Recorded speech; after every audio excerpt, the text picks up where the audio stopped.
All right, so today, a little different looking over here.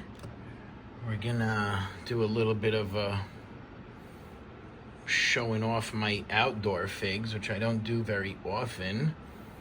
And then I have my indoor figs, and I'll do a little bit of a taste comparison. I think I'm not gonna do bricks. I'm pushing it overboard there.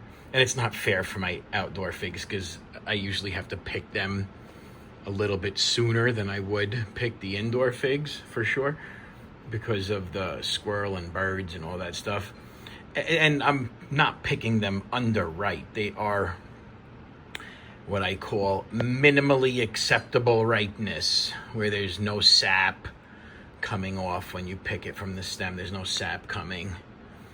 But these, the indoor varieties, man, I let these things get squishy soft. Real soft. So here, let's just go. Look, these are my indoor figs. This is I-258, perhaps. I don't understand why the light... I do understand why the light is not good there, because my big head gets in the way. All right, so that's I-258. Maybe not. This is Tia Pena, but it's not. I confirm that with the fig OGs on our figs. Super experienced figures over there guided me to confirm that this is not Tia Pena, but it's something amazing. My family and I love it. It tastes like guava and mango mixed together. A couple good ideas on what it might be, so I'll keep an eye on that. And then plus I need to take it outside to see if it changes. This is De La Senora Hibernenke. That's only like my 5th or 6th from the tree. The tree is only like 6 months old. This is my Angelito. Here's some Black Madeira action.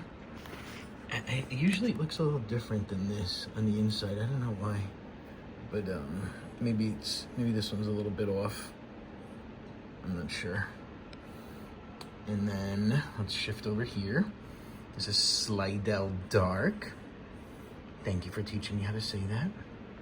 This is Palestine Dark. Brown Turkey. This is my 5-year-old in-ground. Greek Isles. This was wonderful last year. I feel like it looked a little different inside. You know, you get anomalies. You get that consistency after year 3, I believe is what I was told. This is Armenian here, honey fig. Azores Dark, and Red Lebanese, the Bekaa Valley. These are both Mount Etna types. I'll do a separate video on them right now to compare the taste. This is Chetoe from Lebanon. Miracello de Elba. The squirrel is destroying these. It's eaten about 30 of these already. I've been getting figs for a long time. It's real hot in Texas. So I have the opportunity to start taking my trees outside. I think it was the end of February or early March. I think it was the end of February. I did a video about it, but I just can't remember. It would be early March, the latest. And now look, here we are, July 16th, and I've been eating figs from outdoors for over a month. This is Besquinta Brown. Love this fig. Real nice, ripe watermelon, light berry. This is Soda, which translates into black, Lebanese fig. I have no idea what this fig tree is. This is an unknown variety. It's unknown to me. I don't think it's unknown to the world. I just don't know what it is. I bought it as something else, and it's clearly not the other thing. But it's good. It does taste good. And I already did all these, right? All right. So where do you want to go from here? Should I do a couple? Let me taste a couple of these things. Let's see what we got going on. I want to taste... What do I want to taste? Oh, the Greek Isles. Gosh, this thing was so good last year. So here it is. I could have sworn it was more red inside last year. I wonder if it's just... maybe I picked it a little too early, but it was soft. I don't know. I don't think it would have gotten much more red, though. If I left it for another day or two, I doubt it would have gotten more red. But I feel like last year it was more red on the inside, but beautiful, beautiful fig, and it was very tasty last year when I had it. So let's try a little bit of that one.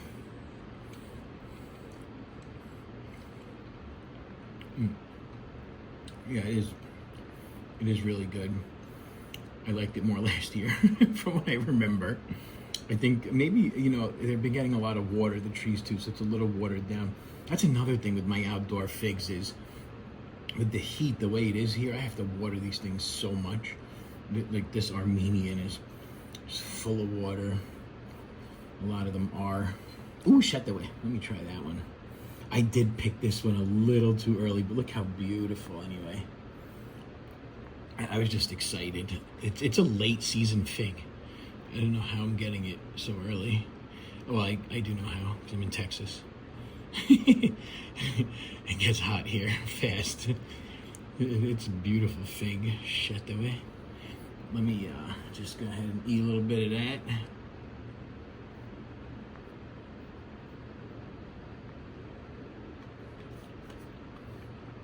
Oh, yeah. That fig, that's the 4th year. It's not in ground, but it's in a gigantic pot that I drilled. I secured it to my turf. My turf, it's all destroyed. Ooh, Palestine Dark. Let's try that one. I don't even... Oh, yes. I did have this last year.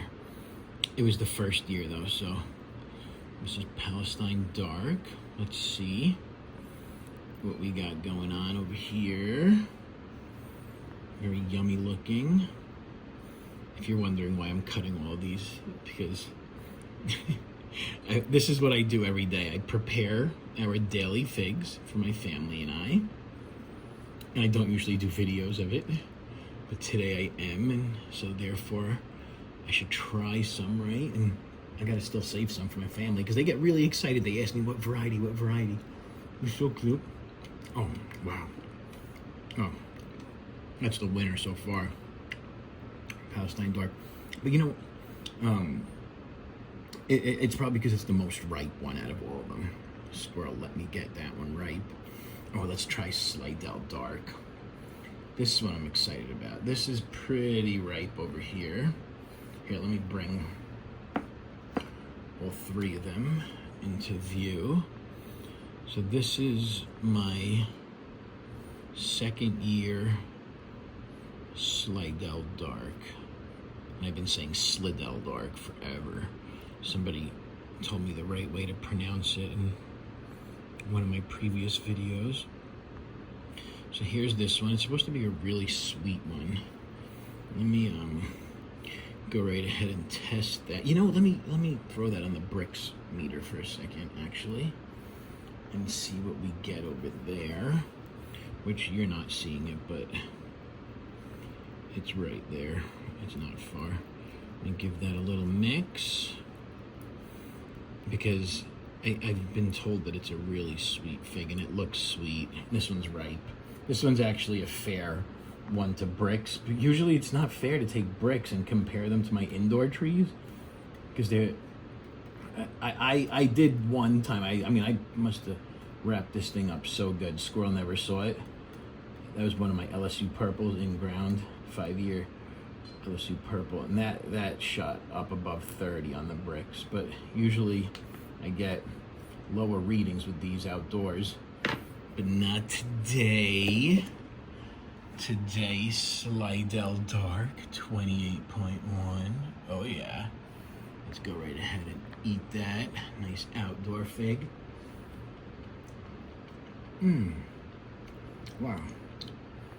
That is really wonderful flavor. Oh my goodness gracious, I'm doing everything in my power to not tear into these right now. You know, family time. I just, you know, gotta respect family time. All right, let's move over to the indoor figs. And let's compare. Again, I let these get more ripe, so I think it's almost unfair of a comparison. But let's take a looky. This is my Angelito, my indoor Angelito. It's delightful. Let's open up another one also. Here's another indoor Angelito. Let's see what you are looking like. Oh yeah, these are just wonderful figs. I love Angelito. And, sorry, what's nice is this year I should be able to do an apples to apples comparison. Well, not apples to apples, let me not say that. I should be able to compare an indoor Angelito to an outdoor Angelito. Same with Black Madeira, same with Figo Preto. I have a few trees that have both indoor and outdoor, so let's see how that goes. So this, let me show you, let me eat one of these. You know what, I could sample one of these Angelitos just out of curiosity here, because this tree is just incredible. It's been indoors since March of 24, so it's going on quite a bit of time now being indoors. So never had any chill days or chill hours or whatever they're called. And it seems to be doing really well. It's giving me, it gave me 180 figs last year. This year it's already up above 120, so it's over 300 figs in just 16 months and indoors the entire time. 25.3 on the Angelito. Let's taste that one.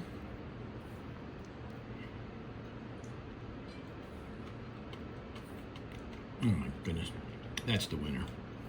Out of these so far, the ones that I've tried, so good. I love it. All right, let's open up a Black Madeira. They're getting towards the end. Look at this one. Look how little it is. Hey, look, I'm not gonna complain. A little Black Madeira is better than a no Black Madeira. My daughter loves the syrup. I'm just gonna leave that right there for her. All right, let's open this thing up. It's getting towards the end too, the tree. It's finishing up its crop. Yeah, that looks weird, right? It doesn't look right. I don't know. I'm gonna try one of these. Let me just try one here real quick. I'm just gonna eat that whole thing. It might look weird, but that taste is outrageously good. Black Madeira is king for a reason. That thing freaking wins. That destroyed that Angelito right there. Man, no comparison. That was so good. I bet you the bricks on that. This is and this is a very young tree. It's only 6 months old. So that could partially explain the color. De la Senora Hibernenca. And this is super ripe. I noticed that this fig likes to get really ripe. I picked it the other day and I thought it was ripe, even to my standards of I like things excessively ripe. And it needed a little more time. So I left this one extra, even Eddie's standards extra. So this, and the other reason it might look like this for the lighting, it's young, one, and then it's indoors. So some trees I've noticed get affected very drastically by their colors affected very drastically by being indoors. For example, the Black Madeira and Figo Preto and Biblos. I've had those the entire time ripening indoors all winter, and they come out dark. So some of them more, like Biblos, barely needs any light, and it comes out dark, pitch dark. Black Madeira needs light hitting it, and when it gets light, it turns dark, like it would outside. But some varieties that I have are just not, even like I go out of my way to shine light on it real hard, and they don't even change. They just stay. And I also have to question variety too. I don't know if I don't know if all my varieties are true to type or not. You know, you buy them from good sources online, and even with them trying their best, they can still get messed up. You hope that's what it is, right? All right, let's see the bricks on my, oh my gosh. Can you see that? Look at this De La Senora Hibernenka. 34.5. I should probably snap a picture of that one, huh? That's a good looking fig with a good looking bricks reading. Picture time. Oh yeah. All right, let's get back to me eating figs here, because that was so good. But you know what? I can't take a big piece of this one because I only have one of them, and my kids, my wife and kids, they don't know this one too well yet. So, and I get so excited showing them new varieties. Let me take a little sliver here. Oh, man. It's such a young fig, so I could taste the youngness. The way I explain that is like a separation of flavors, you know? You taste a lot of flavors.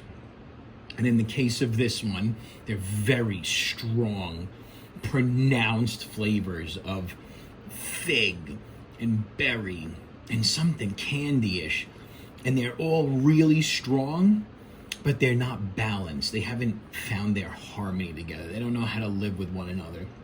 They're like competing.